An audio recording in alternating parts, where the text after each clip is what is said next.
Hola, estimados amigos, estimadas amigas, muchas gracias por estar presente, donde compartimos historias de vida motivantes, positivas, maravillosas e inspiradoras. Es de verdad nuestro interés traer luz a nuestras vidas con los relatos y vivencias que comparten en este espacio seres humanos con retos, con emociones, vulnerabilidades, fortalezas, con quienes nos podemos relacionar de una u otra forma, o por lo menos contagiarnos de esas cosas positivas, maravillosas que ellos traen. El día de hoy, un invitado muy, muy especial a quien agradezco profundamente este espacio, este tiempo que compartes, es Peter Flandorfer. Nos compartirá su experiencia de vida y también la de su familia, y en especial la de su padre, cuando tienen que huir de Hungría en aquellos años macabros de la guerra, de la posguerra, del holocausto, etcétera. Peter, gracias, bienvenido a tu programa de Luz Live. No, pues con mucho gusto, Luz Estela. Pues trataré de contar algunas de las cosas que nos han ocurrido, pero eso realmente, como lo tengo planeado, da como para un libro bastante voluminoso. Realmente vuelvo a decir que este programa yo quisiera dedicarlo más bien a mi padre, que fue el protagonista principal de toda la historia de nuestra familia. Yo soy el hijo mayor de él, pero realmente él es el que hizo posible, por ejemplo, que yo esté hoy aquí y que condujo a nuestra familia a través de esas vicisitudes y logró hacer una vida muy productiva aquí en Latinoamérica, primero en Argentina y después aquí en Colombia.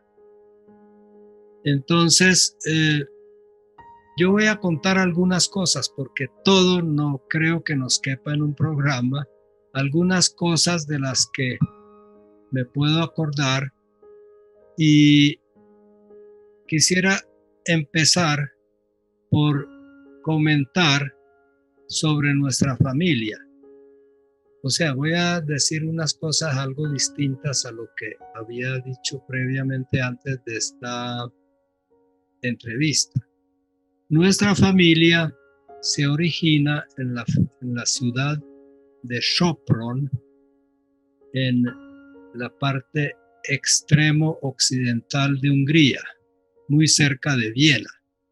Por eso también mi apellido es de origen alemán, porque en algún tiempo en el pasado fueron austríacos los que se fueron a Hungría y se volvieron húngaros, como mi familia.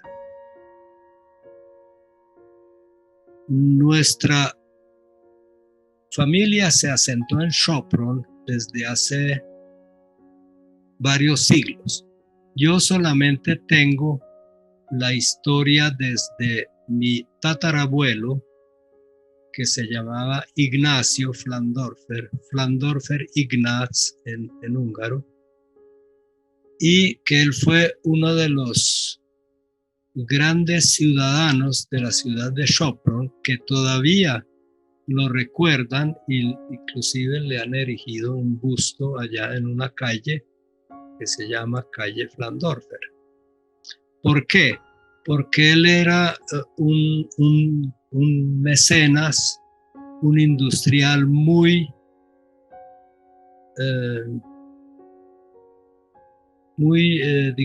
dedicado a la ciudad y tenía mucha riqueza.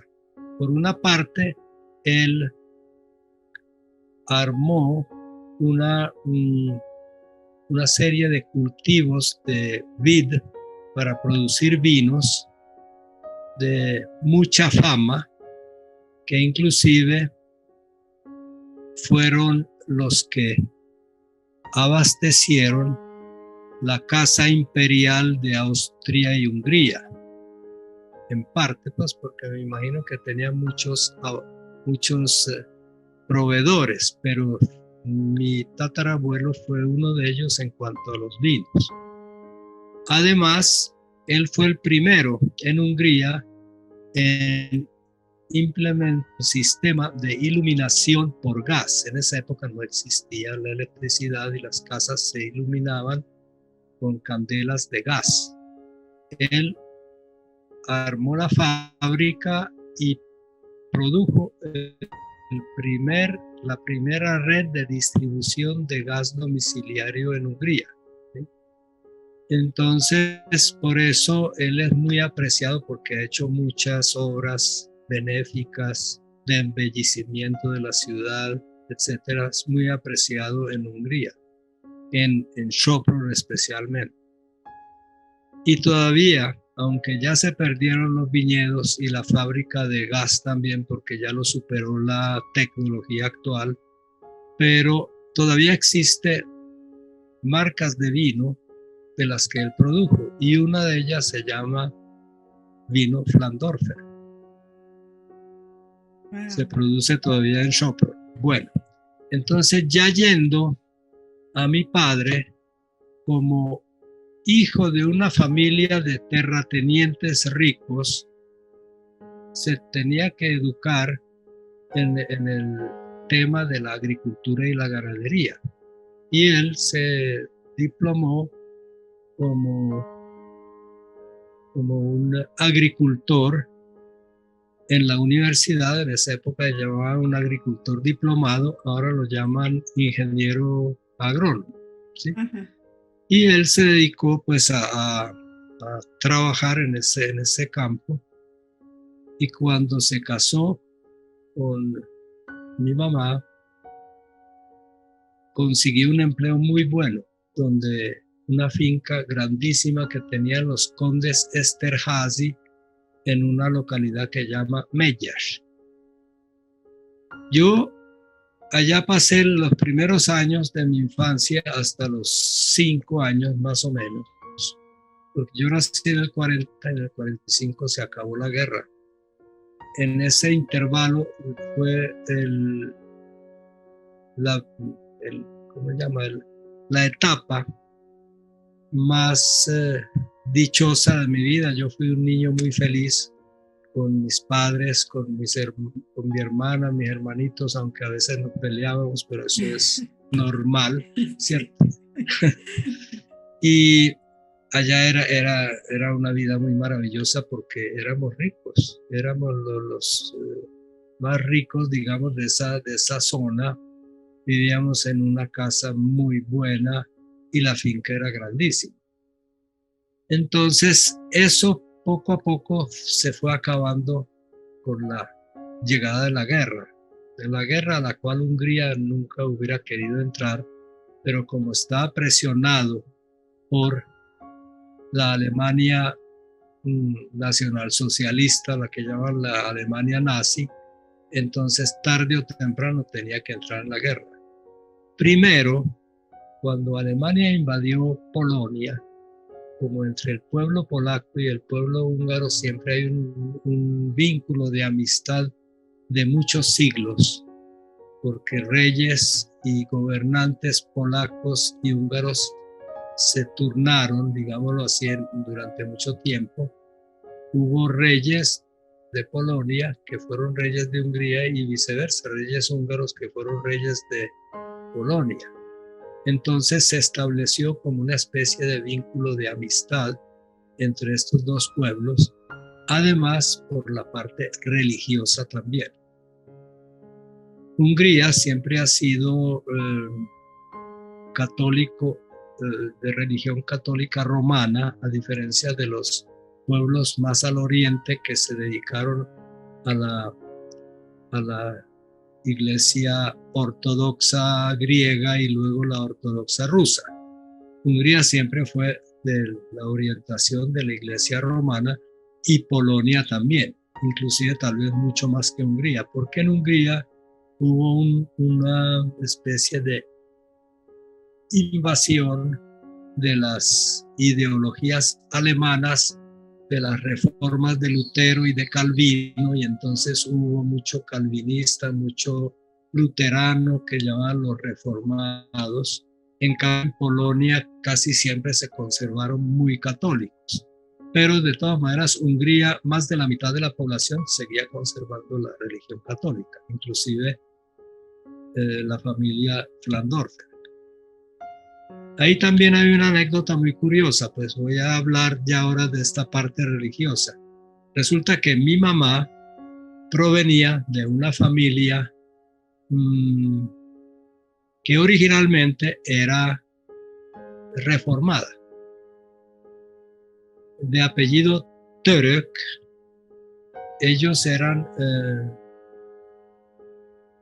de alguna de esas religiones que se apartaron de la religión católica romana. Pero cuando los padres de mi mamá se casaron, resulta que la esposa que escogió el abuelo materno era católica. Y en esa época eso era bastante delicado, o sea, casarse entre diferentes religiones, aunque sean cristianas, eso era todo un problema. Entonces tenían que hacer una especie de acta de compromiso de cómo van a criar los hijos, si en una religión o en otra. Y entonces resultó que como mi abuela materna era católica, acordaron que los niños, unos iban a ser criados en la religión protestante y otros en la religión católica, ¿sí? Y a mi mamá le tocó ser católica. Entonces ya ella era católica cuando se casó con mi papá, que también eran católicos, o sea, ahí ya no hubo ningún problema, ¿sí? Pero eso es una anécdota de cómo se manejaban las cuestiones religiosas allá en Europa y a veces cómo se manejan hasta hoy en día, porque allá hay mucha discriminación en esos aspectos. Bueno, de todas maneras, cuando ya ellos se casaron, mi papá consiguió un trabajo muy bueno, como les había dicho, en la finca de los condes Esterházy, que era una familia de la alta nobleza en Hungría y creo que también tienen ramificaciones en Austria y en Francia sobre todo, y tenían propiedades en diferentes partes. Mi papá fue nombrado administrador de una de las fincas grandes que tenían en una localidad que llamaba Megyes. Y pues, como les dije, eso era una maravilla para mí. Ahora, cuando Alemania invadió Polonia, que es lo que estaba contando, los polacos, por su amistad con Hungría y porque el mismo gobierno húngaro les facilitó la venida, tanto muchos del ejército polaco y muchos civiles también se refugiaron en Hungría. Y allá encontraron apoyo en la población civil y también en el gobierno, ¿sí? A nosotros nos tocó recibir, pues yo por lo menos supe de esas dos personas, no sé si más, dos polacos que no hablaban casi el húngaro, muy poquito, y que nos llamábamos el gordo y el flaco, porque uno era alto y flaco y el otro era gordito y más bien bajito. Y en esa época estaba precisamente en las carteleras de cine la película, de esas películas cómicas del gordo y el flaco. En blanco y negro, cuando era en ese En entonces. blanco y negro, Y sí, mudo claro. era. Era Laurel y Hardy, creo que llamaban el gordo y el flaco. Sí. Y mudo también. Sí, exacto, pero también, y estos dos polacos eran muy buenas personas, muy queridas, pero tuvieron poco tiempo de estar allá en la finca porque Hungría, de todas maneras, tarde o temprano se iría a aliar con Alemania y en ese momento posiblemente tendría que entregarlos. Entonces ellos estaban ahí provisionalmente mientras se podían ir a otros países de Occidente. Suiza, Francia, etcétera, ¿cierto? Ese, digamos, fue una primer aviso de la guerra, pero no fue muy cruel. Pero el segundo ya sí fue bastante cruel, porque la cosa ocurrió así. Mi papá un día me dijo: Peter, vamos a recorrer la finca, te quiero mostrar cosas de la finca para que lo conozcas, todo eso. Pues ya me estaba como educando en que lo sucediera algún día. Todavía no estábamos pensando en tantas catástrofes que nos iban a ocurrir. Y entonces me sacó, me mostró varias cosas en la finca y llegamos a unos lagos de piscicultura que tenían ahí, de cultivo de peces, y me dijo: ahorita vamos a recorrer en la lancha, vamos a recorrer el lago. Espérate que la lancha llegue a la orilla, aquí lo esperamos en el embarcadero y nos vamos a dar un paseo por el lago. A mí me pareció maravilloso, pues yo en esa época tenía 5 años, sí. Cuando de pronto se le aproxima a mi papá uno de los ayudantes de él, un capataz o un trabajador de ahí mismo, y le susurra algo al oído. Papá se pone serio y me dice: Peter, espérate un momento, tengo que ir a ver una cosa, ahorita vuelvo. Espera aquí a la orilla del lago, espérame aquí. Y se fue. Yo no sé cuánto tiempo fue, pero a mí me pareció una eternidad, pero al rato, cuando él volvió, creo que fue más de una hora, cuando él volvió, venía con la cara muy seria, muy distinto a como se había ido. Yo le noté pues el cambio en el semblante y me dijo: Peter, tenemos que ir a la casa, tengo que hacer una llamada telefónica y tú te quedas allá con tu mamá. Y ya, se acabó el paseo. Nunca se volvió a presentar. Me dijo: después te voy a llevar de paseo en la lancha, pero eso nunca se volvió a presentar. Resulta que después me contó, pues, y contó a toda la familia, que lo que ocurrió fue que se estrelló un avión enemigo en el terreno de la finca. Y los dos pilotos que iban, que se tiraron del avión antes de que se estrellara, de todas maneras cayeron al suelo y se mataron. Él le tocó ir a conocer cómo era, pues, reconocer los dos cadáveres. También creo que fueron hasta el lugar donde se estrelló el avión y ya volvió. Y como en esa época pues las comunicaciones no eran como ahora así tan ágiles, tuvo que ir hasta la casa para llamar de ahí a las autoridades a informar qué es lo que había pasado. Entonces ahí se acabó ese paseo. Bueno, ese fue ya una señal de lo que se avecinaba pues con la guerra, ¿sí? Pero de todas maneras nosotros seguíamos viviendo muy bien allá en esa finca que estaba muy bien administrada por mi papá. Teníamos toda clase de comida, había de todo pues allá sin ningún problema, tanto para nosotros como para los trabajadores, pues la finca era autosuficiente, es más, producía para vender. Cuando el ejército soviético invadió Hungría, llegó a nuestra casa, a la finca, llegó un regimiento de cosacos a caballo. Eran jinetes, eran también, como la caballería era siempre la que iba adelante en la guerra, de exploradores y de guías, de informantes para el resto del ejército. Detrás venían ya infantería, tanques y todo lo que se quiera, pero la caballería iba siempre hacia adelante. Cuando llegaron allá a la finca, preguntaron: bueno, ¿quién está encargado de eso? Vieron las instalaciones que eran inmensas, dijeron: bueno, aquí nos vamos a establecer. ¿Quién es el encargado? Mi papá se presentó y entonces dijeron: bueno, venga con nosotros. en la ciudad a un interrogatorio, lo montaron a pelo a un caballo con las manos amarradas y se lo llevaron al galope hacia el cuartel que quedaba en un pueblo cercano, no sé qué tanto. Pero mi papá era muy buen jinete, él ya había ganado carreras de caballos a los 12 años de edad, pues era excelente jinete. Entonces se fue con esos cosacos montando así con las manos amarradas y a pelo.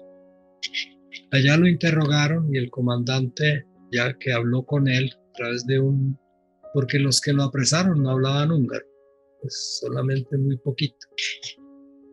Pero ya el comandante le dijo, bueno, usted va a quedar encargado de la finca tal como estaba hasta ahora, solamente que en lugar de producir para el conde, va a producir para el ejército ruso.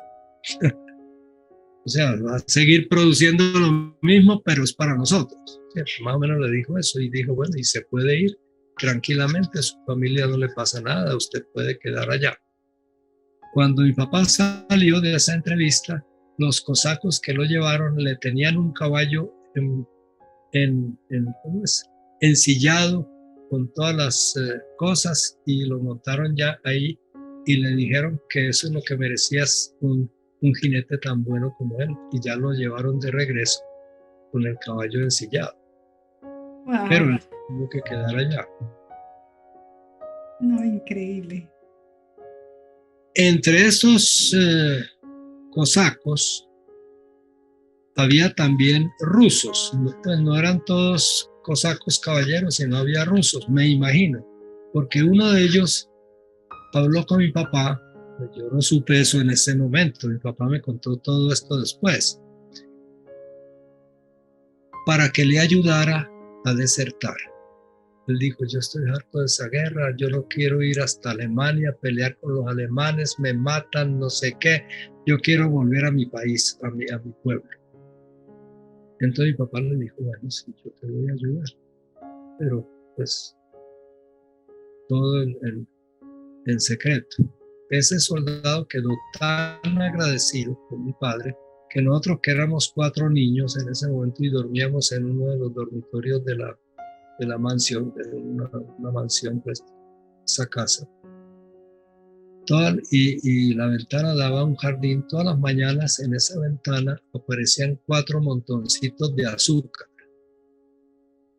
Del más grande, otro más pequeño y el último chiquitico, porque para los 4 hijos. Y ese soldado siempre nos saludaba y nos trataba pues como con cariño, por estar agradecido con el papá. Papá inclusive le dijo, cuando ya el ejército soviético siguió, porque ellos se tuvieron que quedar allá parados porque Budapest los detuvo. La capital de Hungría no se rindió y estuvieron casi 2 meses en un sitio tremendo donde destruyeron la ciudad hasta que la ciudad se rindió. ¿Sí? Cuando ya Budapest cayó, este ejército este regimiento de cosacos no participó en eso porque ellos eran para otras manipulaciones, para otros manejos de guerra, no era para sitiar una ciudad. Entonces ya siguieron hacia Alemania y este ruso se quedó allá en la finca. Mi papá lo escondió, primero pues lo escondió, le consiguió ropas de paisano, le quemaron el uniforme que tenía puesto, todas esas cosas. O sea que él quedó libre como un desertor. Si lo pillaban, inmediatamente lo fusilaban, lógicamente. Y papá le dijo, ¿no tienes miedo de que de pronto te pillen y te identifiquen? Me dijo, no, yo conozco toda la región donde es el pueblo y sé cómo llegar allá. Y allá ya me siento seguro. Y se fue. Esa fue la otra anécdota de la guerra que ya nos tocó de más cerca. Ahora, antes de eso, también ocurrió algo que no me acordé de contarlo ahora, que fue después de que vinieron los polacos, el gordo y el flaco, Hungría entró en la guerra. Entonces, mi papá, que era un oficial de caballería de reserva, porque pues todo el mundo tenía que prestar servicio militar y él quedó con ese rango. Entonces él tuvo que entrar en el frente ruso donde avanzaban los alemanes hacia un pueblo que iban a ocupar. De pronto vino un tiro de un francotirador de los rusos y le atravesó el brazo. Como lo tenía así doblado, le atravesó el antebrazo y el brazo también. O sea, una sola bala le ocasionó 4 heridas. Entonces, eso fue una suerte, porque si él hubiera seguido con ese ejército avanzando hacia Rusia, lo más seguro que se hubiera muerto, porque ya la mayoría de los invasores, tanto húngaros, rumanos, alemanes, checos que avanzaban contra Rusia, la mayoría en el invierno ruso encontró la muerte. Lo que decían en esa época, y yo creo que todavía lo dicen, a los alemanes y a Hitler le pasó lo mismo que a Napoleón, que trataron de invadir a Rusia y perdieron con el general invierno. Allá murieron, creo que de Hungría nomás, murieron como 400,000. No sé exactamente la cifra, entre 200 y 400,000 soldados húngaros murieron en ese frente. Y fuera de eso, los que murieron allá había más que todo rumanos y alemanes, pero algunos checos también. Y eso fue tremendo. Ese fue uno de los inviernos, curiosamente, como que el general invierno se pone siempre del lado de Rusia, porque fue un invierno extremadamente frío para esa época. Nunca se había visto una cosa tan fría. El Danubio, que es un río, se congeló por completo. Danubio, que pasa por la capital de Hungría, que es Budapest, se congeló. Eso fue un invierno extremadamente frío y acabó con la tropa, por un lado, por el frío, y por otro lado, pues los rusos también estaban defendiéndose, pero ellos, como sabían cómo eran esas condiciones, estaban bien pertrechados con ropas estilo, diría yo, estilo esquimal, porque estaban bien abrigados. En cambio, los que intentaron invadir se fueron mucho menos preparados para ese frío tan tremendo. Caray, bueno, caray. Entonces, pero, ¿y con sí. tu papá qué pasó? Entonces ya mi papá quedó herido, él lo dieron de baja, volvió a la casa con el brazo vendado, ya no pudo seguir participando en la guerra, afortunadamente. Mi mamá lloró mucho cuando él se fue y cuando lo hirieron también, pero ya después se calmó. Entonces ahí es donde lo encontraron los rusos que llegaron a la finca. Él ya se le había sanado el brazo. Eso fue como un año antes, la herida. Él estaba ahí ya administrando la finca. Entonces cuando los rusos siguieron hacia Alemania y abandonaron el campamento que habían establecido allá, de todas maneras, el conde, pues, o los condes, no sé con quién sería el de la familia del conde, le dijo a mi papá que dejara de administrar la finca. Ellos se fueron huyendo hacia Occidente y le dijeron que no, que lo relevaban del contrato y que abandonara eso. O sea, que él dejó la finca prácticamente abandonada, en manos solamente de los trabajadores. Y volvió hacia la finca de la familia, que quedaba cerca de la frontera con Austria, a unos 9 kilómetros de la frontera, donde en ese momento lo administraba mi abuelo. Mi abuelo, que era la persona también, igual que mi papá, muy agricultor y ganadero, administraba una finca más pequeña que que tenía mi papá el trabajo, pero era suficiente para producir muchas cosas. Tenía por ahí unas 200 hectáreas, creo yo. Entonces, mi papá se devolvió a ayudarle a mi abuelo a reconstruir lo que las tropas rusas, porque en la finca del conde las tropas rusas no hicieron daños, porque allá establecieron su campamento, entonces no cuidaron eso porque sabían que les estaba produciendo. En cambio, la finca de la familia pasaron como una horda de langostas, arrasaron con todo, mataron los animales, se llevaron la comida que había, pues eso fue un desastre. Fuera de eso, infectaron a la población con un poco de enfermedades que ellos tenían también ya, porque es que los soldados en la guerra se llenaban de piojos, de pulgas, tenían toda clase de infecciones. Eso era horrible, eso era horrible. Entonces todo eso lo dejaron en la finca de la familia. Cuando mi papá se fue para allá, le ayudó a mi abuelo, que también se llamaba Ignacio, le ayudó a reconstruir, y en un año más o menos, o sea, eso fue en el 46, finales del 49, en el 46, reconstruyeron la finca y la pusieron a producir otra vez.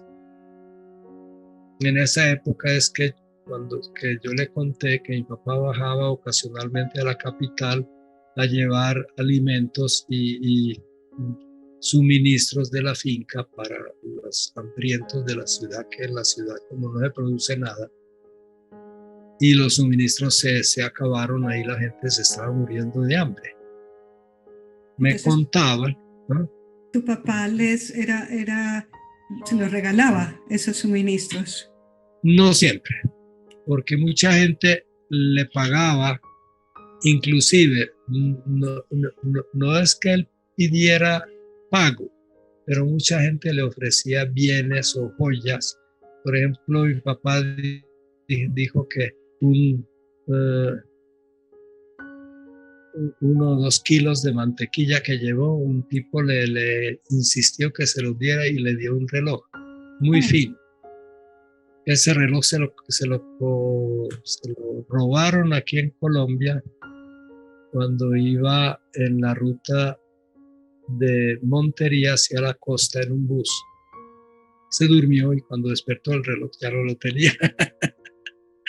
Pero era un reloj de esos viejos, que no es como los de ahora que tienen la pila y eso anda y anda y anda, no, eso todos los días había que darle cuerda. Un reloj fino, pero de los viejos. Él me contó que lo había conseguido por 1 o 2 kilos de mantequilla ya en la ciudad.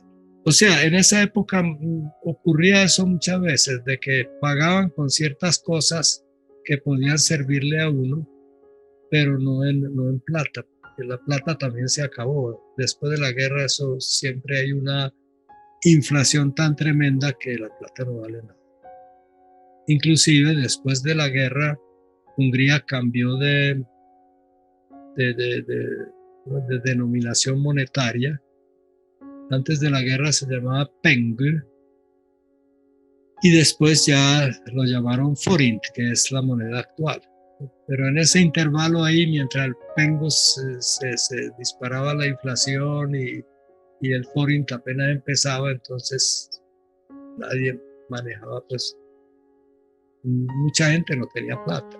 Entonces daban algunas cosas o sencillamente se les regalaban los alimentos porque en vista de que no tenían con qué pagar, pues que se podía hacer. Y una vez bajado a la ciudad era mejor alimentar a la gente que tuviera hambre. Claro. Eso era pues digamos la parte que me tocó ver de la guerra. Realmente nunca nos atacaron los soldados enemigos, los rusos, porque, como digo, primero era un campamento de cosacos que lo cuidaban muy bien. Y segundo, ya habían pasado porque se fueron para Alemania y dejaron a mi abuelo y mi papá que reconstruyeran la finca. Ya la Y habían destruido, ya. pues Entonces, no del todo, o sea, eso es como cuando llegan bandoleros a una finca, se llevan muchas cosas, claro. pero tampoco lo destruyen del todo. Entonces, mi Mira, abuelo y mi padre lo lograron reconstruir muy bien. ¿y los cosacos qué eran? ¿Mm? ¿Los cosacos qué eran? Los cosacos es una, es una nacionalidad dentro de Rusia que se llaman así, cosacos, pero ellos son un pueblo muy de jinetes,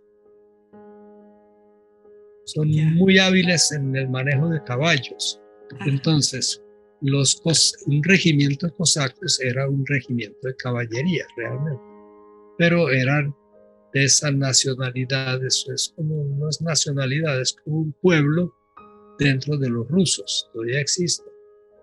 Ok, te agradezco, te Pero eso agradezco. lo llamaban cosacos porque eran la mayoría de los que componían el regimiento eran cosacos, pero algunos no. Por ejemplo, el ruso ese que intentó volver a su país, creo que no era cosaco.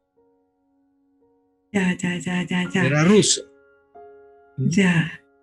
Y bueno, no, Sí. qué cantidad de maravillas de historias. Yo no digo nada porque si digo wow, estoy interrumpiéndote cada 2 segundos, pero en mi mente es realmente wow, increíble esa cantidad de historias. Y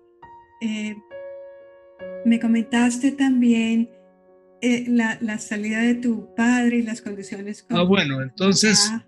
sigo con la historia un poquito más cronológicamente. Después de que nos establecimos en la finca propia que se llamaba Yerchanos, eso se reconstruyó muy bien y empezó a producir muchas cosas. Trigo, maíz, frutas. Había una avenida de ciruelos que producían una cantidad de ciruelas y eso es una fruta muy valiosa en Hungría porque de la ciruela se saca un aguardiente muy especial. Un aguardiente muy especial y que es muy valioso. Se llama Slivovitz.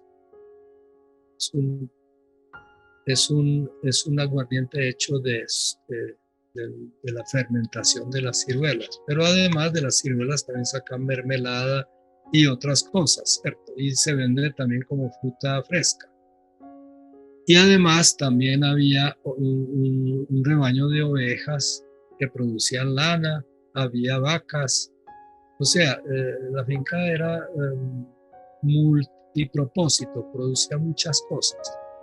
No en cantidad muy grande, pero en suficiente cantidad como para que valga la pena venderlas, ¿sí? O sea, era una finca que además de autosostenible, producía por lo menos lo suficiente para sostener a unas familias que vivían ahí dentro de la finca, tenían sus casas y eran los trabajadores de la finca.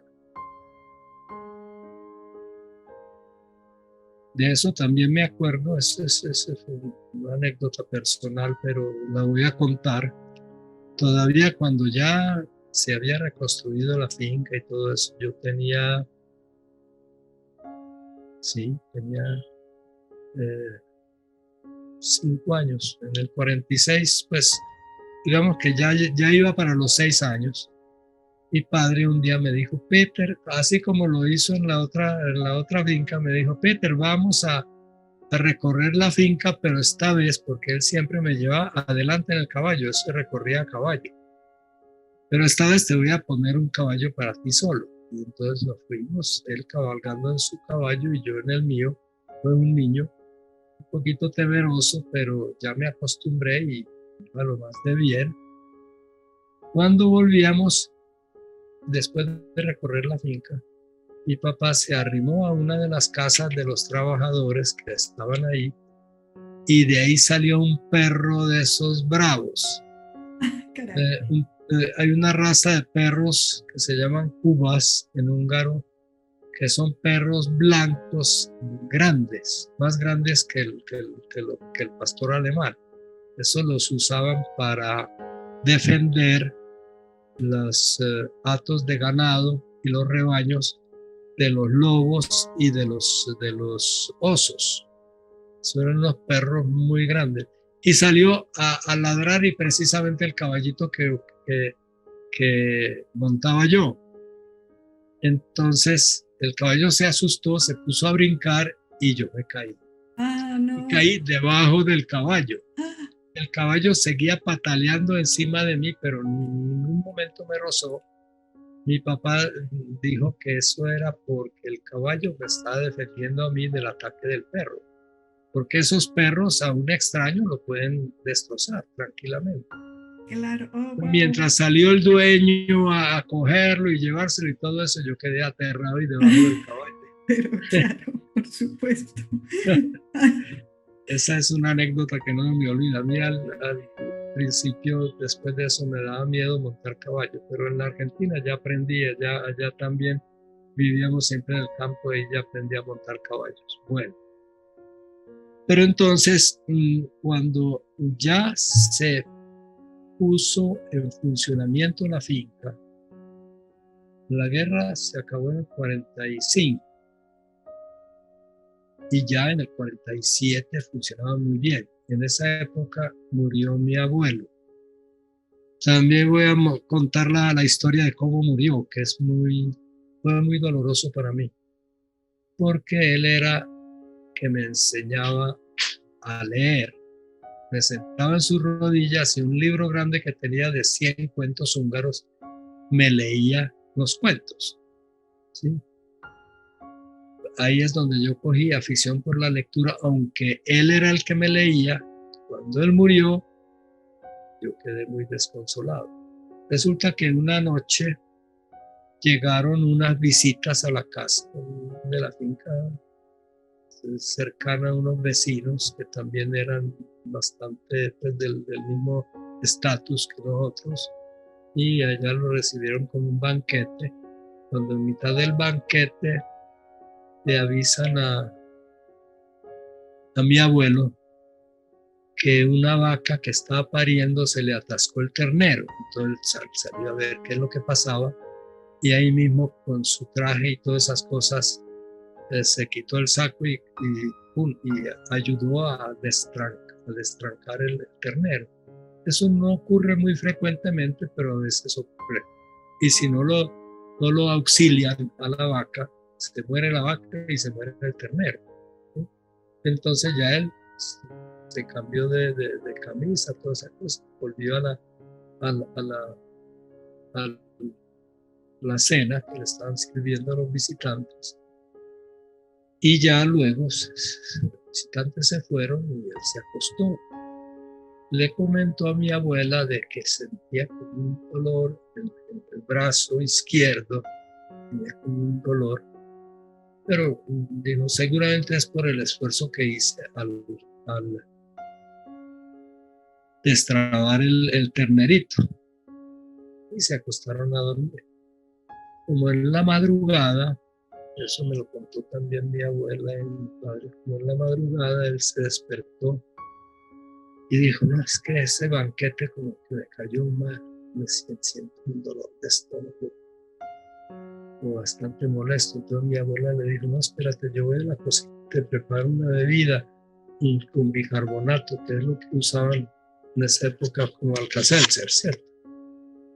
Y se fue a la cocina a preparar vida. Cuando volvió, mi abuelo ya estaba muerto. Un ataque al corazón fulminante. Ese era el dolor, pero pensaban que era estomacal y resulta que era el ataque al corazón. Así murió mi abuelo y a mí me dio mucho dolor. Yo no quería creer que estaba muerto. Yo lloraba para que no lo enterraran. Yo decía, no, él tiene que despertar, que no está muerto, que no. Y bueno, me puse yo a hojear el libro y a tratar de leerlo, y con alguna ayuda de personas, pues, de mi mamá, de mi papá, que me iban indicando cómo eran las palabras. pude leer. Escogía los cuentos, había unos cuentos de 3 o 4 renglones, corticos, corticos. Entonces esos son los que me leía al principio hasta que aprendí a leer bien. Bueno, ese fue una anécdota. Entonces ya la finca quedó en manos de mi papá. De todas maneras siguió funcionando muy bien. Y pues a nosotros nos parecía que el futuro ya, pasada la guerra, ya el futuro estaba asegurado. Pero resulta que allá en la capital, en el 48, los comunistas se apoderaron del gobierno. Se aprovecharon de un momento en que el jefe de, o sea, el primer ministro, porque ahí no había presidente, el primer ministro de Hungría se fue a París con algunos de sus ministros a firmar el tratado de paz de posguerra, después de la guerra. Y estos comunistas aprovecharon para propiciar un golpe de Estado con apoyo del ejército soviético que seguía ocupando Hungría en ese momento. Ellos invadieron Hungría y todavía estaban ahí. Entonces ayudaron a subir al comunismo. Y una vez que los comunistas estuvieron en el poder, desataron una persecución de terror contra todo lo que representaba el régimen anterior. Por ejemplo, el cardenal primado de Hungría, que se llamaba József Mindszenty, no sé si ha oído hablar de él, era un cardenal primado, estuvo aquí en Colombia, inclusive, y en Bogotá le tienen una iglesia. A él lo detuvieron, al secretario, que era un obispo, también lo mataron de un tiro para detenerlo, y él lo detuvieron y lo torturaron en la cárcel. En Budapest arrancó un éxodo tratando de huir del gobierno comunista, pero el gobierno comunista inmediatamente cerró las fronteras y construyó, pero en un tiempo récord, por ahí en 2 meses más o menos, construyó lo que se vino a conocer como la cortina de hierro, que no era para impedir que entraran enemigos, sino impedir que los propios ciudadanos del país pudieran salir. Porque si no construyen eso, yo creo que el país se vacía porque nadie quería estar bajo el régimen comunista. Y como eran tan crueles, yo no sé por qué, pero es que eso venía desde Rusia, los rusos eran también muy crueles. Entonces, la gente le tenía pavor. Y resulta que en su camino hacia la frontera, primero, antes de construir la cortina de hierro, pues podían salir por ahí. Pero cuando construyeron la cortina de hierro, pues tenían que buscar guías, buscar quién los pudiera sacar a través de la frontera. Y había campesinos del lugar muy duchos que conocían muy bien los recovecos para salir hacia Austria, ¿sí? Que era el país que seguía de Hungría para allá. Y la finca de mi papá servía de una especie de estación intermedia para los refugiados porque quedaba muy cerca de la frontera, a 9 kilómetros. Se podía pasar caminando desde ahí.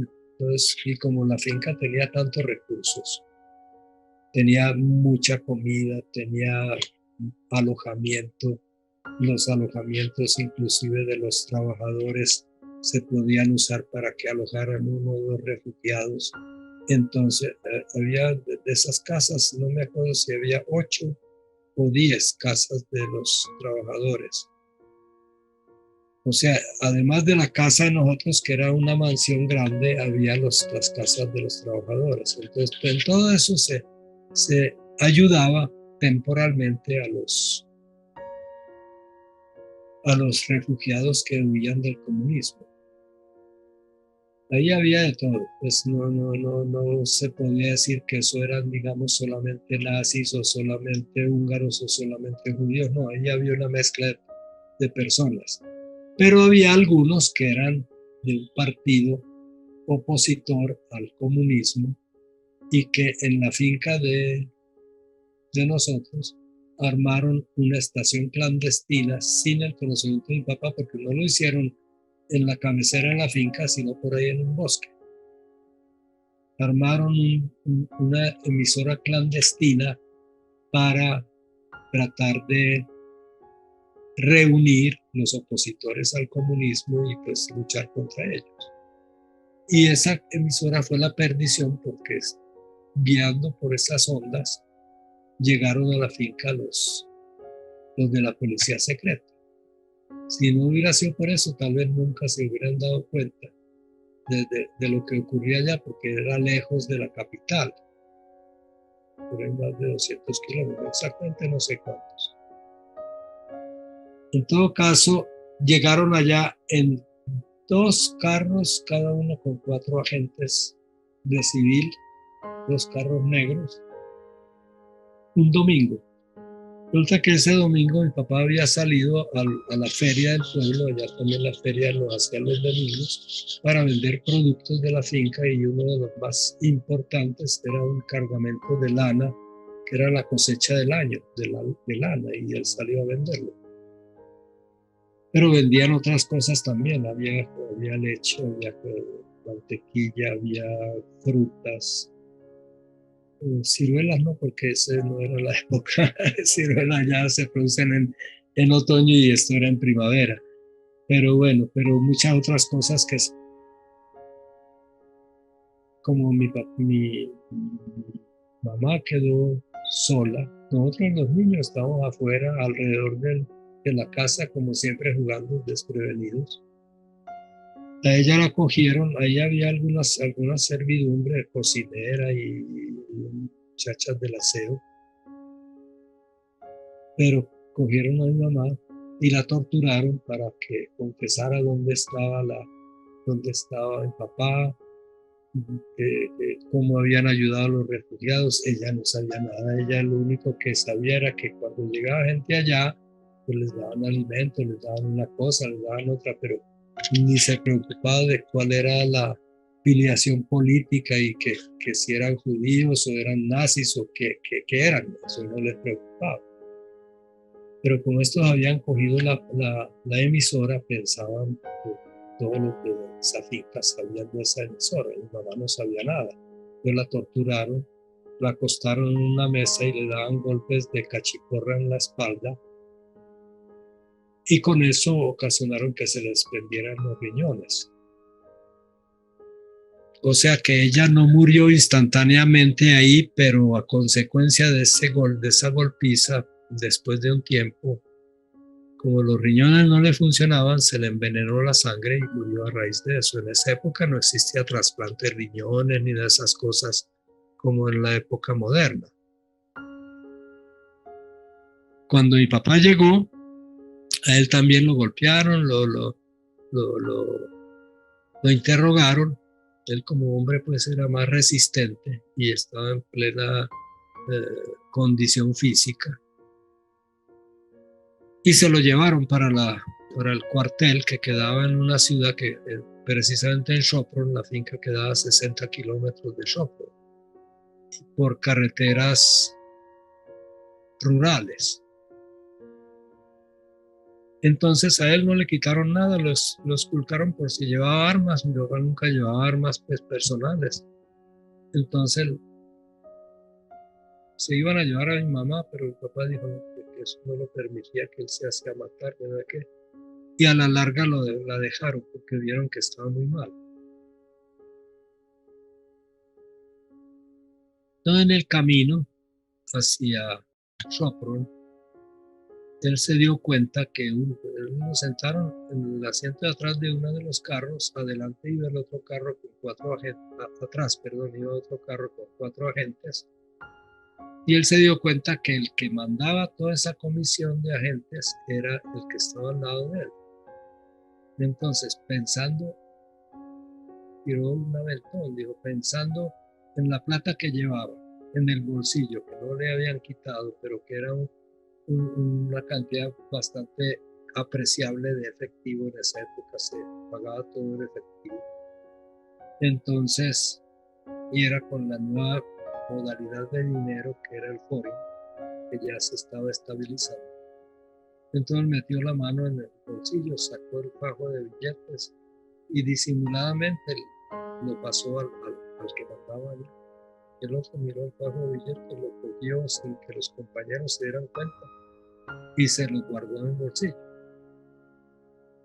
Allá llegaron y ya a mi papá lo metieron en una celda con otros prisioneros y allá diariamente los interrogaban a uno y a otro, los llamaban por su nombre, por su apellido y vengan para acá, y entonces un interrogatorio que por lo regular era con una paliza.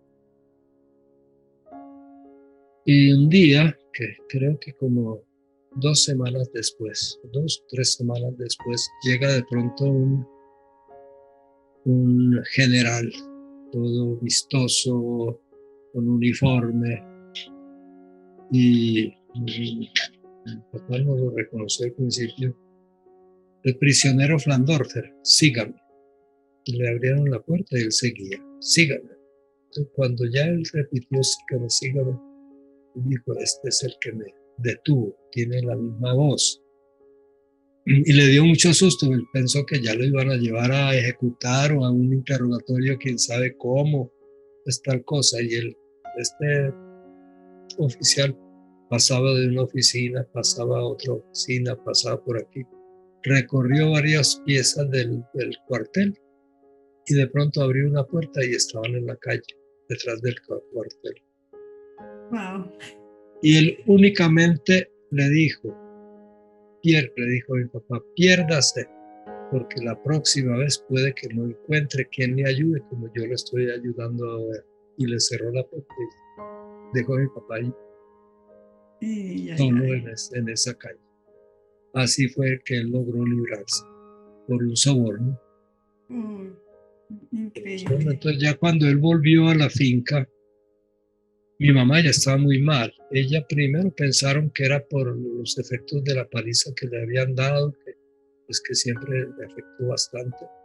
Pero en lugar de mejorar, cada vez iba desmejorando, hasta que los médicos se dieron cuenta que era el problema que los riñones no le funcionaban. Entonces lo llevaron a Budapest. La familia de mi mamá era de Budapest, capital de Hungría. Y allá intentaron hacerle una operación para recolectarle los riñones. Le abrieron casi toda la espalda, porque por allá están los riñones. Intentaron componer eso, pero como que no, la ciencia de cirugía en esa época no era tan avanzada, no había tampoco nada de lo que llaman ahora diálisis, nada de esas cosas. Y mi mamá ya al poquito tiempo murió. Creo que no llegó a durar un mes y pico después de la paliza que le dieron. Ay, lo siento mucho. Entonces mi papá prácticamente volvió para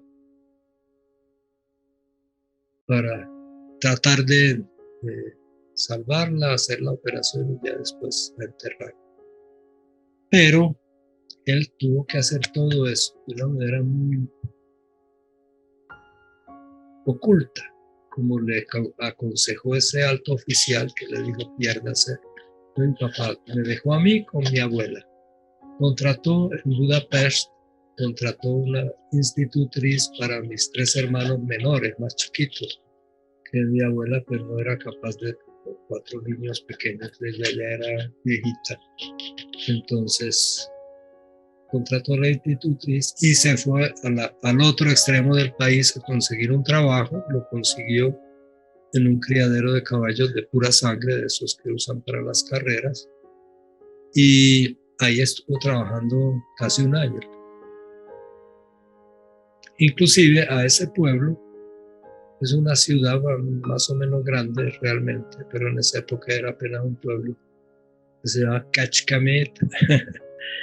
y ahí llevó a la institutriz con los 3 niños, ahí en una casa, ahí ya los tenía. Una vez me llevó a mí también a que la conociera a ella para que nos acostumbráramos a a no tenerla mamá, sino a tenerla a ella. Y después ya me llevó otra vez de vuelta donde mi abuela. Pero un día, él todos los días tenía que salir de madrugada en un caballo. Eso era la manera de manejar las fincas. Se montaba en el caballo y recorría todos los puntos que tenía que atender.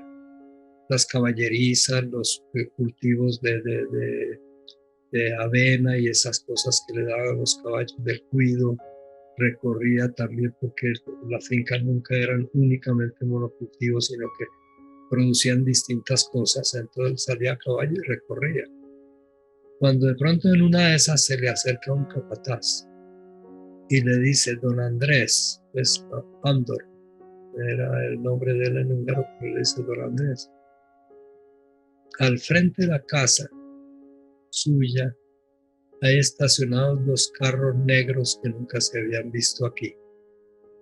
Y ahí están. Llegaron poco después de que usted salió, porque mi papá madrugaba mucho, como buen campesino él madrugaba mucho. Llegaron después de que usted salió de la casa y ahí están. Entonces mi papá inmediatamente se acordó de lo que le había pasado y dijo: no, esta es la misma policía secreta, me van a coger. Entonces arrancó con el caballo, pues, o sea, montado a caballo hasta un pueblo cercano donde había estación de ferrocarril, había una línea férrea. Ahí soltó el caballo, se montó en el tren y se fue para la capital, donde los padres de la institutriz, porque él los conocía, y le dijo a ellos: vean, díganle a su hija disimuladamente que vengan a hacerle una visita a ustedes y que se traigan los niños, no más. Y él siguió a reunirse con su mamá, o sea, mi abuela, donde estaba yo en el otro extremo del país. ¿Sí? Luego le mandó un mensaje a la institutriz de que a los niños los mandara con un trabajador. Creo que los mandó hasta donde la abuela también. Allá nos reunió a 3, porque solamente mandó 2 y a mí. El niño pequeñito dijo: quédese con él porque no lo podemos sacar todavía. Él ya había conversado con los mismos guías que le ayudaban a la gente de Budapest cuando salían, y había conversado con ellos. Y esa gente había que pagarle en dólares, para que, sí, cobraban de $1,000 a $2,000 por persona. A mi papá le hicieron una rebajita, le cobraron 950, creo. Eso es lo que me costó. No. Pero entonces, la manera como él habló de eso también me acuerdo, ahora que me viene a la memoria esa cosa. Antes de traer los niños, cuando yo estaba con mi abuela, un día de pronto mi papá se apareció, pero solo.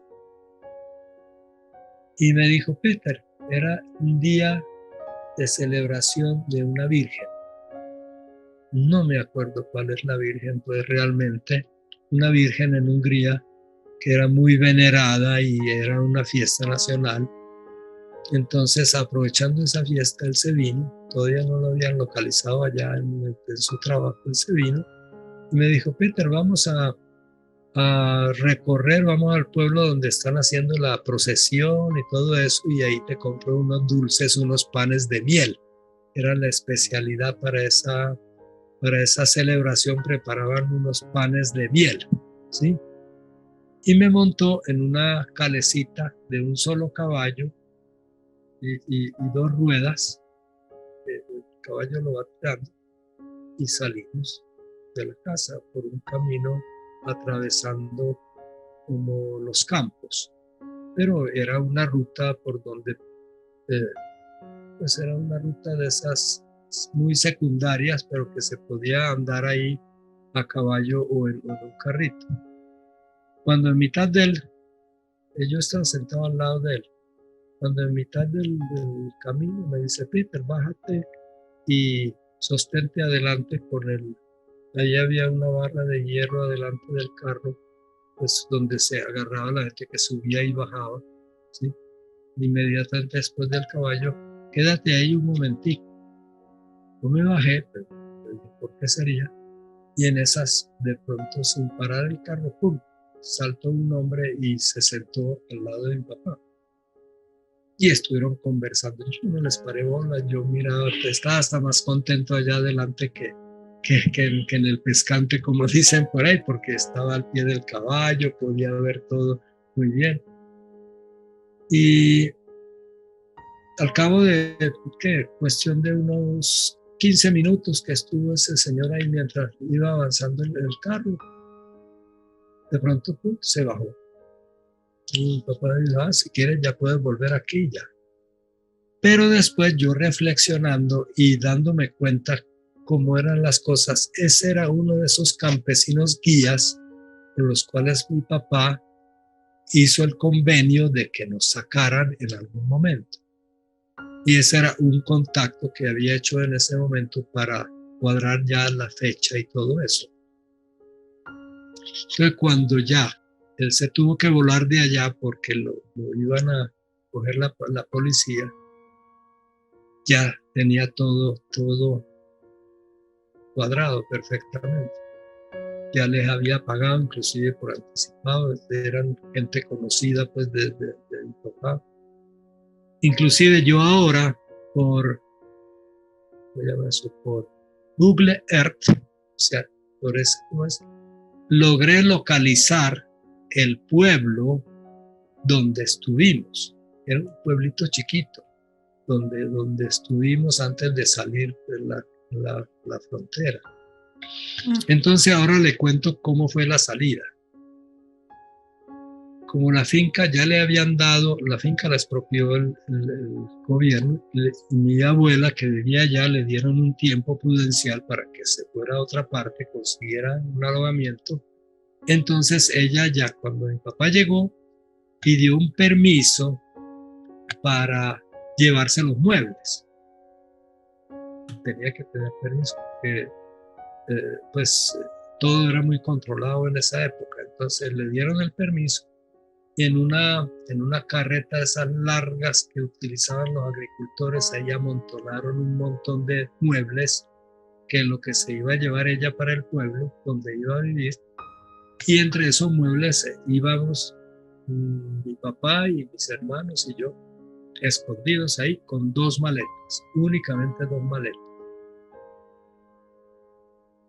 A mitad de camino hacia el pueblo, resulta que íbamos pasando cerca del pueblito más pequeño, porque donde mi abuela iba a vivir era un pueblo ya más grande, pero este era un pueblito. De pronto mi papá coge las maletas y las tira fuera del carro. Coge a mi hermana y ¡pum!, la tira también. Coge a mi hermanito, la tira. Y me coge a mí y me dice, tranquilo, no te asustes, allá hay quien te reciba. ¡Pum!, me tira fuera a mí también. Por el lado de la carretera donde había una zanja de esas de desagüe. Era una zanja bastante grande, tenía como 1,5 metros de profundidad. Entonces ahí agachados, ahí nadie nos veía. Ahí mismo, a mí inmediatamente una persona me recogió, pum, y me metió en la zanja. Quédate quieto aquí, tal. Y después mi papá se bajó, también se metió en la zanja hasta que la carreta, que no paró en ningún momento, siguió llevando los muebles de mi abuelo. Ya después, porque eso fue también bien cronometrado, a la hora que pasamos por ahí estaba oscureciendo. Ya cuando se oscureció del todo, ya pudimos salir de la zanja. Y entonces mi papá me dijo, bueno, pasemos al otro lado de la zanja. Entonces yo le pregunté, porque yo ya sospechaba la cosa, yo le pregunté, y entonces ahora salimos de Hungría. Me dijo, no, vamos donde la casa de este campesino. Pero no me quiso contar nada, porque él decía, si nos cogían de pronto a la policía o alguna cosa, y él no estaba allá para defenderlo, porque él lo iban a separar. Nosotros no sabíamos nada, no sabíamos dónde estábamos, no sabíamos cómo llamaba el pueblo, no sabíamos nada, ¿sí? Entonces, de todas maneras, afortunadamente no nos cogieron. Allá en la casa del campesino estuvimos alojados 3 o 4 días. Exactamente cuánto no sé, porque nos dopaban. Nos daban somníferos para que durmiéramos todo el día y por la noche ya nos despertaban para que hiciéramos las necesidades y nos daban algo de comer. ¿Por qué? Porque nadie en el pueblo se tenía que dar cuenta que nosotros estábamos allá. Cuando nosotros subimos de la carretera hacia la casa del campesino, casualmente era la última casa de una fila chorrera de casas que quedaba al lado de un camino que iba por la mitad del pueblo. Pero nosotros no entramos por ese camino, sino atravesando unos campos, llegamos por el huerto de la casa, por el huerto trasero. Entonces nadie se dio cuenta que nosotros llegamos allá, ni siquiera los niños, creo que tenía como 2 o 3 niños, ni siquiera los niños se dieron cuenta porque ya están dormidos. Pero qué planeación tan meticulosa. ¿Cómo? Qué planeación tan meticulosa. Es que eso era necesario. En esa época la gente desconfiaba de todo y era necesario, porque donde lo pillaban a uno era muerte segura para los adultos, y a los niños quién sabe para qué, dónde los llevaban. Claro. Entonces eso era muy necesario, y además no solamente era la vida de nosotros, era la vida del campesino y sus hijos también. O sea, eso tenía que ser muy bien planeado. Inclusive por eso al menor de nosotros, que en esa época tenía 4 años, el campesino dijo: no, yo soy capaz de llevar los 3 mayorcitos, pero el chiquito, es que ya es un riesgo muy grande llevar un niño tan pequeño en un grupo. A él lo sacaron los mismos guías, lo sacaron, esto fue en noviembre. A él lo sacaron en marzo del año siguiente junto con la institutriz, pero ya única y con otras precauciones. Entonces nosotros estuvimos allá como 3 o 4 días esperando una cosa muy curiosa también por el clima. Resulta que había nevado. Cayeron las primeras nevadas, pero no eran suficientes para tapar todo, sino que había manchones de nieve y manchones de tierra. Y entonces resulta que de noche la nieve alumbra. Si usted se va por la parte de tierra, lo ven porque la nieve alumbra. Y si usted se monta encima de la nieve, con mayor razón lo van a ver, ¿cierto?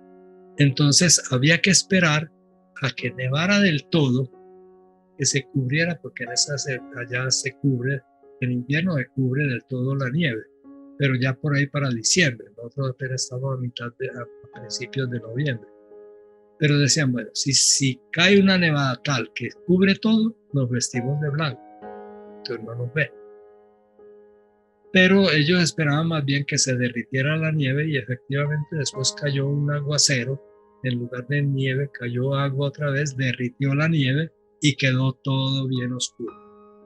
Entonces ya uno sin nieve se viste de ropa oscura y puede caminar por el campo y no lo ven.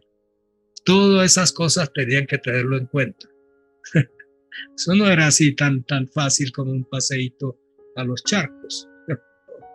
Eso era tremendo. Pero tremendo.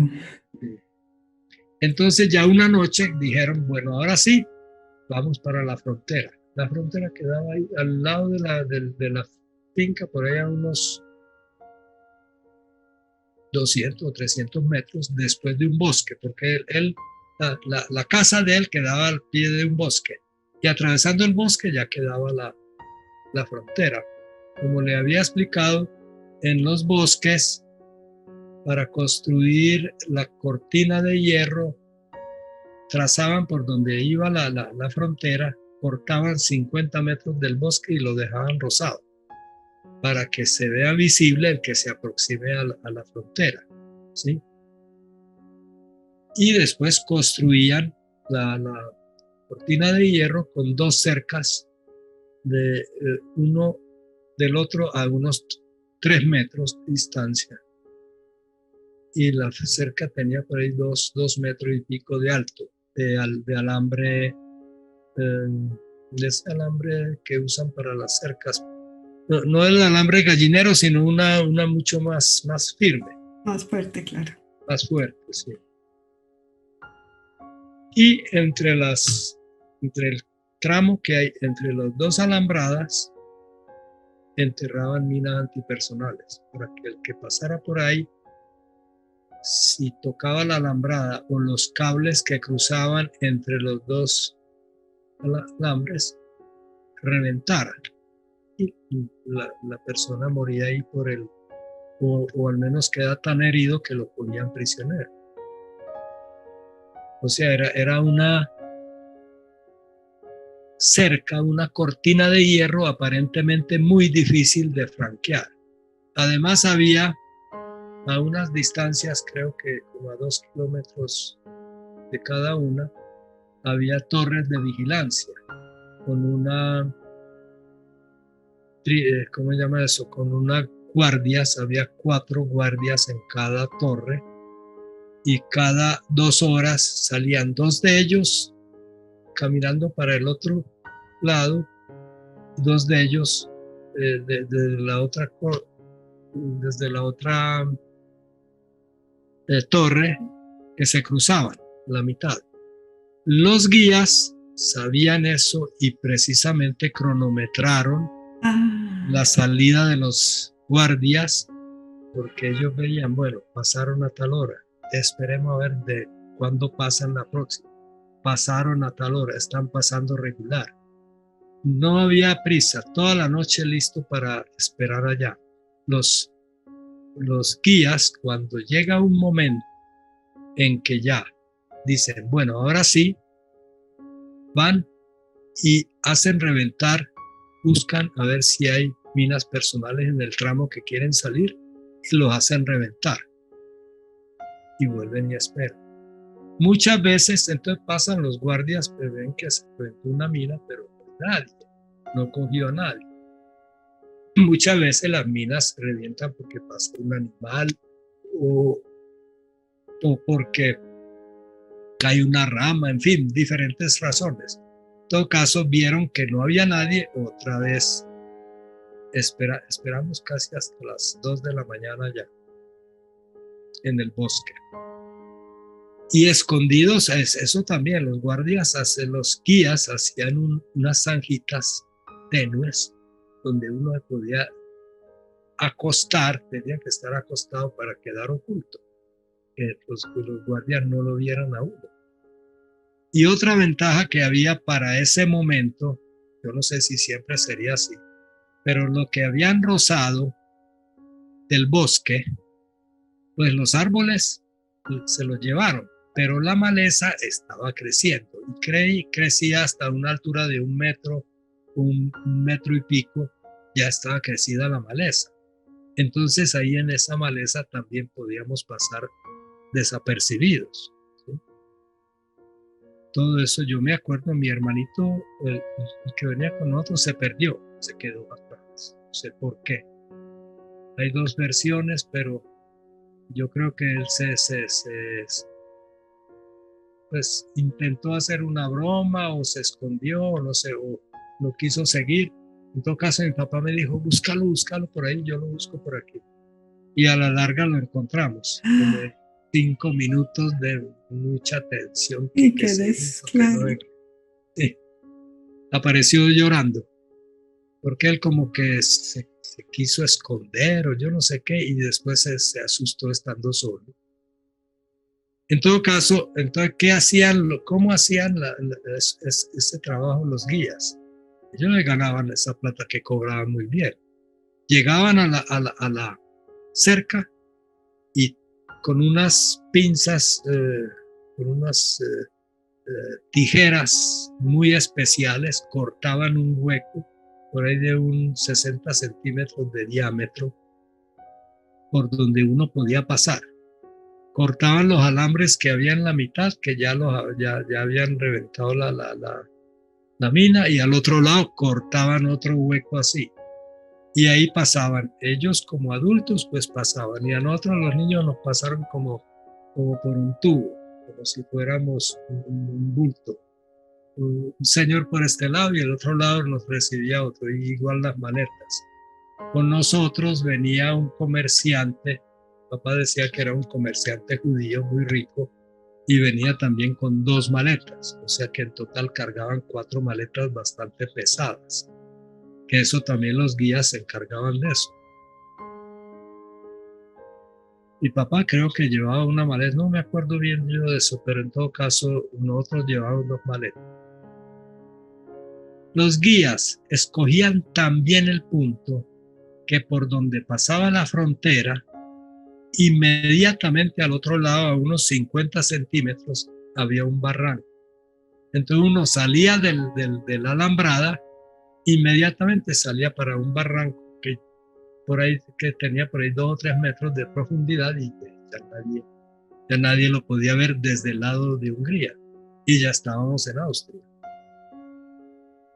Ahí bajando por ese barranco se llegaba a un huerto cultivado con diferentes legumbres, y en la mitad de ese huerto había un curso, como un río, un riachuelo, pero bastante ancho, era como más de 3 metros, o sea, uno no podía pasarlo saltando, y tenía una profundidad, yo me di cuenta porque los guías se metieron en eso, por encima de sus cabezas pasaron las maletas. Mi papá y el otro comerciante se tuvieron que meter también, por aquí les llegaba hasta el pecho el agua, más o menos. Y ahí hicieron yo digo pues que hicieron una pantomima de esos guías, que es que no eran gente, o sea, como todo en la guerra, se aprovechaban de todo. De pronto una de las maletas del judío se les cayó. Y búsquenlo, y en ese fondo que era pantanoso, porque era un río de esos lentos, dice que no lo encontraron. Y ese señor lloraba, decía que no, que como así, que ahí es donde llevaba yo todo. Quién sabe qué tantas cosas llevaba ahí. Ay, Parece que no. llevaba joyas de oro y ese tipo de cosas. En todo caso, esa maleta de perfume. Esa fue la última vez que yo vi a ese comerciante. Mi papá decía que era un comerciante judío, porque nosotros llegamos a un paradero al lado de la carretera. Después de salir de ese arroyo, llegamos a un paradero al pie de una carretera ya en forma, una carretera que iba para Viena, asfaltada y todo. O sea, ya era una carretera más civilizada. Y ahí nos dieron chocolate o café con leche, no sé. Pues allá ya también tenían conversado al dueño de ese paradero, que era como un restaurante de camino donde paraban los camioneros a almorzar, a cenar. Creo que tenía alojamiento arriba también para dormir, pero era una casa casi que sola, pues a orillas de la carretera. Y ahí estuvimos poco tiempo, nos dieron el café, y mi papá dijo, no, aquí va a pasar un camión que lleva verduras a Viena, y él ya sabe dónde los tiene que dejar. Yo me voy a ir escondido entre las verduras. Ustedes se sientan al lado del chofer y no abran la boca para nada. El chofer, si lo paran, va a decir que son unos sobrinos de él que los lleva para su hermana allá en Viena. Tenían todo el cuento armado, pero nunca lo pararon. O sea, eso era por si acaso. Nosotros no sabíamos hablar alemán. Entonces, si nos preguntaban algo y nosotros respondíamos, inmediatamente se dan cuenta que éramos niños húngaros, y ahí mismo sospecha qué pasó aquí. Revisaban el camión y encontraban a mi papá. Pero como no nos pararon, y además nos dijeron, ustedes no abran la boca, quédense ahí mudos, dejen que el conductor hable. Y sí, así llegamos. Entonces, ¿qué pasó en Viena? Cuando perdió la guerra, Austria otra vez lo separaron de Alemania porque Hitler lo había cogido para hacerlo parte de Alemania. Y volvió Viena a ser capital de Austria.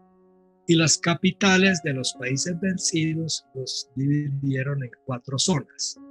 Así como Berlín lo dividieron también, Viena estaba dividida en la zona rusa, la americana, la inglesa y la francesa. Cada uno dividido y separado, pues, o sea, con autoridades de esos respectivos países. Y resulta que mi papá tenía unos parientes lejanos, 2 viejitas de por ahí de unos 60 años, que decía que eran como primas o tías lejanas que vivían en la zona inglesa.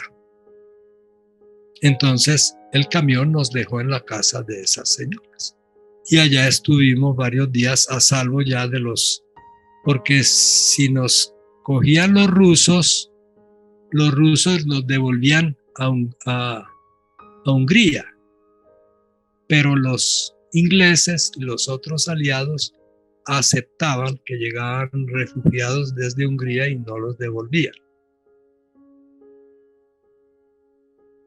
Entonces así fue la salvada y la salida de Hungría para Occidente, para Austria. Oh, increíble, increíble. Queda uno como sin habla, sin habla. Qué recorrido tan impresionante y hasta ahora vamos empezando. Hasta ahora vamos empezando. O bueno, yo acabo de decir lo último de la escapada. Nosotros estuvimos como una semana allá donde las tías, muy queridas. Allá conocimos a otros húngaros y otros niños que habían salido de Hungría y que quedaron viviendo en Viena, en la parte inglesa. Y esos niños tenían la edad de nosotros, pero eran húngaros, pero no sabían hablar húngaro. Ellos habían salido como un año o año y medio antes que nosotros. Y al llegar allá, ellos no querían aprender el alemán. El papá y la mamá sabían algo de alemán y ellos también sabían algo que pues gente de frontera casi siempre hablaba. Pero nada, no querían, seguían hablando en húngaro los niños, eran 2 niños. Entonces, el papá un día dijo, de hoy en adelante, aquí no se pronuncia una sola palabra en húngaro, todos hablar alemán. Como él sabía, la señora sabía, los niños si decían algo en húngaro no les hacían caso, tenían que hablar alemán. Y fuera de eso los mandaron a un colegio alemán. Ellos vivían en primaria, eran niños de mi edad más o menos. Pues resulta que al cabo de un tiempo, cuando ya vio el señor que los niños hablaban perfectamente el alemán, que estaban hablando muy bien, bueno, a partir de hoy ya pueden volver a hablar en húngaro. ¿En húngaro? ¿Qué es eso? Se les había olvidado por completo, no hablaban sino en alemán. Nosotros llegamos allá hablándoles en húngaro y no nos entendían. Oh, wow. No. Entonces, de Viena como la capital, quedó como Berlín, metido dentro de la zona de ocupación rusa, así como Berlín. O sea, en Berlín había zonas de los 4 países, pero fuera de Berlín era todo territorio ruso. Y lo mismo pasaba con Viena. Viena también quedó metido en la zona rusa. Entonces, para salir de Viena más allá, había que hacer otros trucos. Mi papá se vistió, mi papá hablaba perfecto alemán, pues desde la familia siempre hablaba bien el alemán. Se vistió de campesino austríaco. Que allá tienen una vestimenta muy especial, con un sombrero de tal característica. Yo ya no me acuerdo, pero eso sí me acuerdo, que con unas camisas de manga larga y pantalones cortos, con unas tirantes y botas. Entonces él se vistió como un campesino austríaco. y las tías, por intermedio de un amigo de ellas, consiguieron un automóvil para salir de Viena.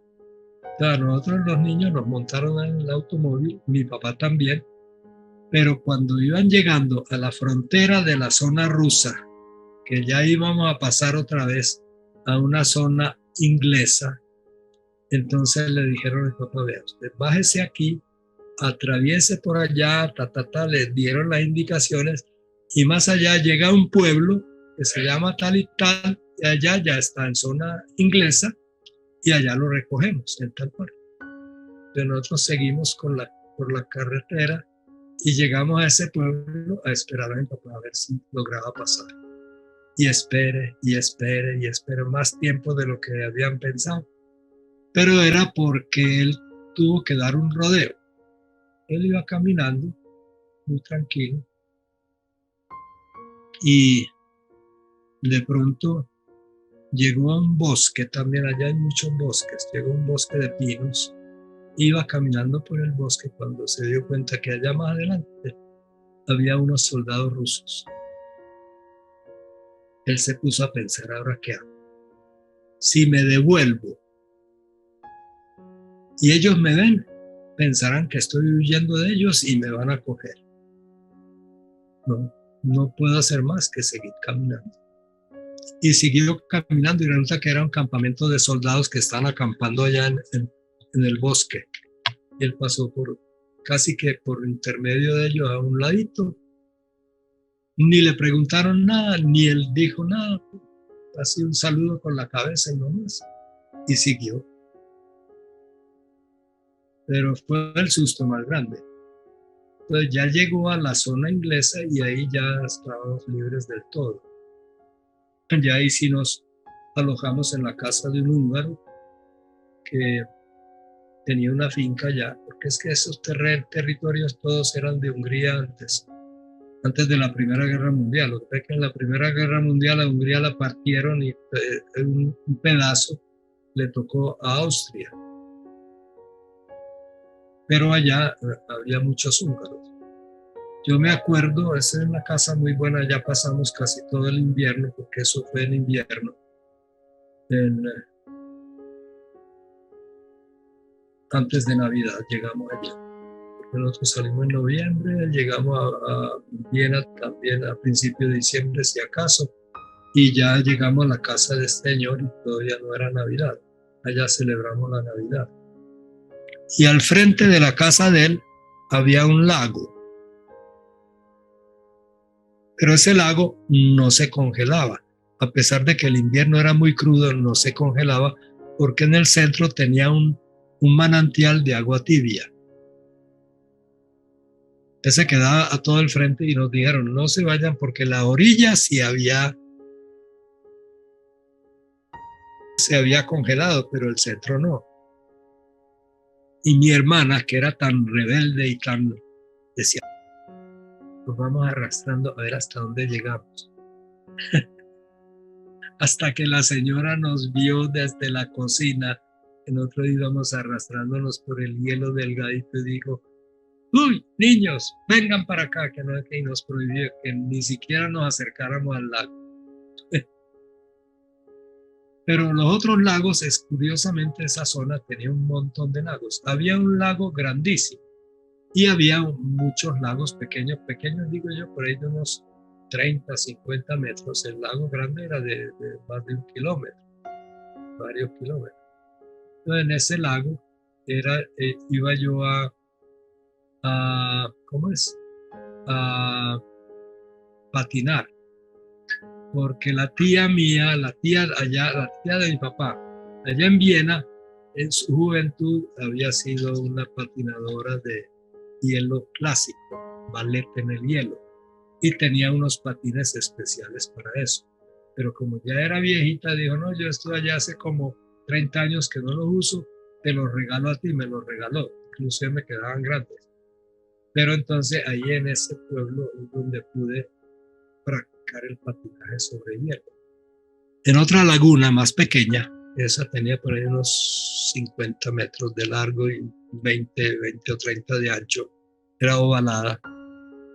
llegó un ruso con motocicleta, con una motocicleta esas de esa época, grande, ruidosa y no sé qué, y con cadenas en las ruedas, y se ponía a dar vueltas en ese lago como un espectáculo. Y cobraba. La gente que se arrimaba por allá les decía, bueno, páguenme, y la gente le pagaba, porque era todo un espectáculo. Ese sacaba chispas de hielo, y ese hielo sí era grueso. Tenía por ahí un metro o más de grosor. El invierno era muy, muy frío.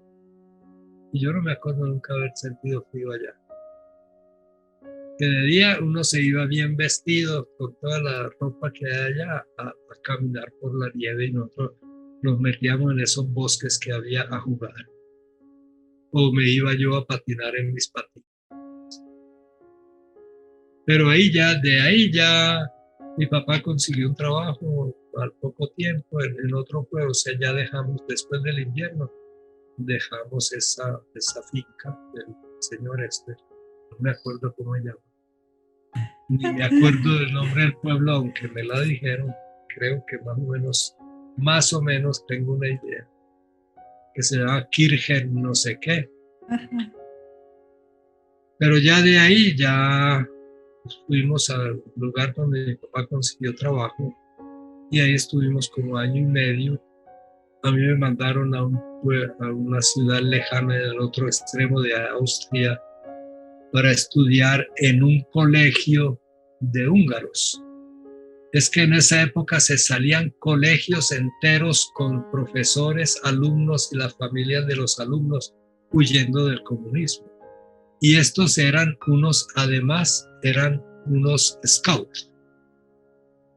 Todo el campamento scout, con los profesores, con las familiares de los profesores, se salieron huyendo de Hungría y se establecieron en Tirol, que queda en el otro extremo de Austria, porque Viena queda, pues, la finca donde estábamos queda en la parte oriental de Austria. Esto quedaba en la parte occidental.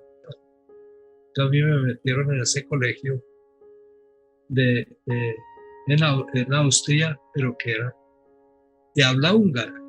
Por eso yo nunca aprendí bien el alemán. En cambio, mi hermana, que era muy buena para el lenguaje, la metieron en un colegio ahí, en una escuela, pues porque escuela de primaria, cerca de donde mi papá trabajaba, y ella aprendió el alemán perfecto. Yo me perdí eso por pasarme a un colegio, ¿sabes? Pero era una zona espectacular. A mí, como dije, me mandaron al Tirol. Esa parte también me gustaría mencionarla, aunque sea brevemente, porque no fue propiamente a la ciudad, sino a una zona extraordinariamente bonita, muy turística actualmente, que se llama Zell am See, que son unos lagos en los Alpes arriba, y un paisaje hermoso, pues con sus montañas a los lados y los cisnes en los lagos. Eso a mí me llamó mucho la atención, porque llega uno a la ciudad de Tirol y de ahí se sube en un tren que tiene engranajes. Es un tren con engranajes para subir hasta la montaña. Y ahí está el pueblo de Zell am See. Hay un embarcadero y en ese uno se embarca y va al otro extremo del lago, donde ya hay apenas una hostería y 2 o 3 casas. Esa hostería es la que alquilaron los scouts para tener su campamento allá. Entonces allá pasamos nosotros el año, o sea, el año lectivo, porque eso era scout y escuela al mismo tiempo. Y para algunas clases, creo que por ahí 1 o 2 veces al mes, más o menos, más bien raro, bajábamos hasta la ciudad de Innsbruck, que es la capital de Tirol, donde una universidad también dio aulas para desarrollar ciertos ciertas materias que no se podían hacer allá arriba en el campo. Entonces estábamos la mayor parte del tiempo allá arriba, pero a veces bajábamos con el tren ese de engranajes hasta la ciudad de Innsbruck, y allá también estudiábamos en húngaro. Bueno, cuando volví en vacaciones al lugar donde mi papá trabajaba, que se llamaba Pichl, cuando volví a Pichl, resulta que ocurrió algo que puso mi papá entre ese tiempo se casó con la institutriz. Ella se quiso venir con nosotros porque tampoco quería quedarse en Hungría, y se casó con mi papá, que a mí me parece para una muchacha tan joven y todo, era una carga muy grande casarse con un viudo con 4 hijos, imagínense. Pero ella era muy profesional, ella había estudiado para ser ama de casa. O sea, eso era una profesión de administrar una casa y ser ama de casa. Ella había hecho ese curso. Bueno, en todo caso, cuando llegué allá me encontré, pues me di cuenta, o sea, no me acuerdo bien el momento, pero me di cuenta que mi papá lo detuvieron. Y ella estaba llorando porque llegó una orden de extradición desde Hungría contra mi papá. Porque resulta que como era una persona de una familia pudiente que luchó en el ejército húngaro contra la Unión Soviética y tenía una fortuna muy grande, entonces a él lo querían coger para juzgarlo como criminal de guerra por haber luchado contra la Unión Soviética al lado de los alemanes, ¿sí? Pero entonces eso no era suficiente razón para que lo extraditaran. Por esa razón los austríacos no lo iban a entregar, entonces inventaron unas falsas acusaciones de que él se robó no sé cuántas cosas, que unos caballos de pura sangre y todas esas cosas, y entonces llegó la acusación y las autoridades austríacas tuvieron que detenerlo. Estuvieron 15 días investigando a ver si las acusaciones eran de verdad, y después ya descubrieron que eso era todo falso, ¿no? Nosotros no sacamos ninguna fortuna, solamente 2 maletas con ropa. Y pues algo en efectivo también, ¿cierto? Pero más bien poco, pero mucho menos cosas de la finca y caballos y todo eso, ¿no? En todo caso, eso hizo que perdiéramos la oportunidad de irnos para Australia. ¿Por qué? Porque en esa época había una organización que se llamaba IRO, era International Refugee Organization, que ayudaba a los refugiados de cualquier país y cualquier cosa a desocupar Europa, porque Europa estaba lleno completamente de refugiados desarraigados. Entonces esta organización tenía suficiente capital para decir: el que se quiera ir a otro país, demuestre que es una persona honorable y que tiene un conocido que avale que usted sí es una persona honorable. Entonces mi papá pensó irse para Australia, allá tenía algunos conocidos y se apuntó para ese programa, pero en ese momento las autoridades austríacas lo detuvieron y el barco se fue sin nosotros. Pudimos ir. Y eso fue una desgracia con suerte, porque resulta que el barco se fue, pero mientras tanto el Parlamento australiano aprobó unas leyes restringiendo la inmigración y poniendo unos cupos, y los que iban en ese barco, que eran como 200 personas, quedaron fuera de cupo y se tuvieron que devolver a Alemania. Ah, caray. Si nosotros hubiéramos ido allá, también hubiéramos ido y después nos hubieran devuelto. Ah, caramba. Entonces, mientras tanto, mientras ocurría eso con el barco, que en ese momento todavía no sabíamos, a mi papá lo liberaron, las autoridades ya lo exoneraron de toda culpa, y entonces ya pudo hacer otros trámites, porque ya para Australia ya no había cupo. Entonces dijo, bueno, ¿a dónde nos vamos? Un amigo que tengo en Buenos Aires, en Argentina, nos vamos para allá. Le escribió y él dijo que sí, que aceptaba todo eso, y entonces ya nos pusimos a estudiar español en lugar de estudiar inglés. Porque a mí me pusieron a estudiar inglés al principio, qué cosa tan horrible. Porque del húngaro al inglés es mucho más difícil que del húngaro al español. Al español es muy fácil. Pero el inglés, con esa cuestión de que eso se escribe distinto, que el húngaro se escribe igualito como se pronuncia, igual que el español. Entonces muy fácil. Claro que los sonidos son un poco distintos, pero la mayoría son iguales, entonces no hay ningún... Pero el inglés, no, eso es... En esa época me pareció horrible. En todo caso, entonces ahí es donde nos fuimos ya para la Argentina. El viaje para Argentina, que la IRO nos pagó. Y yo creo que ahí podemos terminar. Bueno, tal vez lo último es que desde Austria nos fuimos en un tren que atravesó los Alpes y unos túneles grandísimos que había ahí hasta la ciudad de Génova.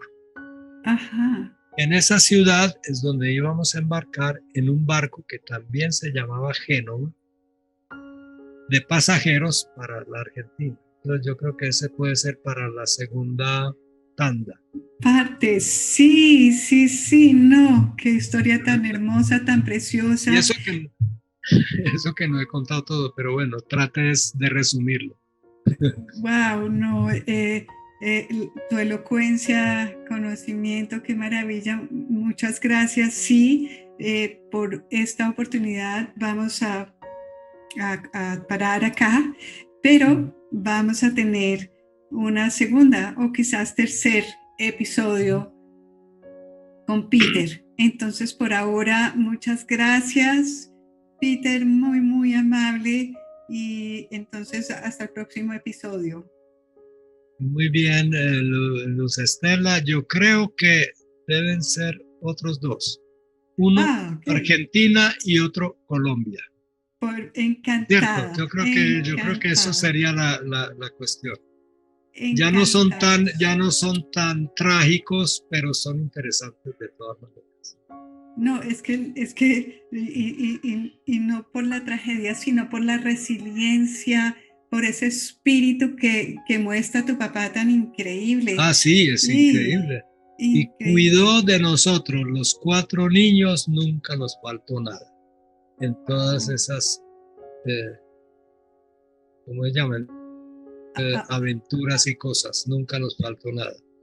Y cómo desde de tenerlo todo, a terminar con sus 4 hijos, la institutriz y 2 maletas. Entonces, 2 maletas, sí. Eso, Virgen, eso deja mucho que decir de tu papá. Qué talante, sí. Qué hombre tan maravilloso. Entonces, no, encantados de tenerte nuevamente en los próximos 2 capítulos.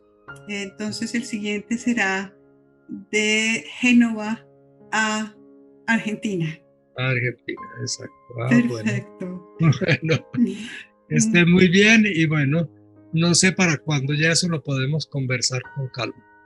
Sí, señor. Pues, ¿cuándo sería la próxima tanda? Sí, señor. Sí, señor.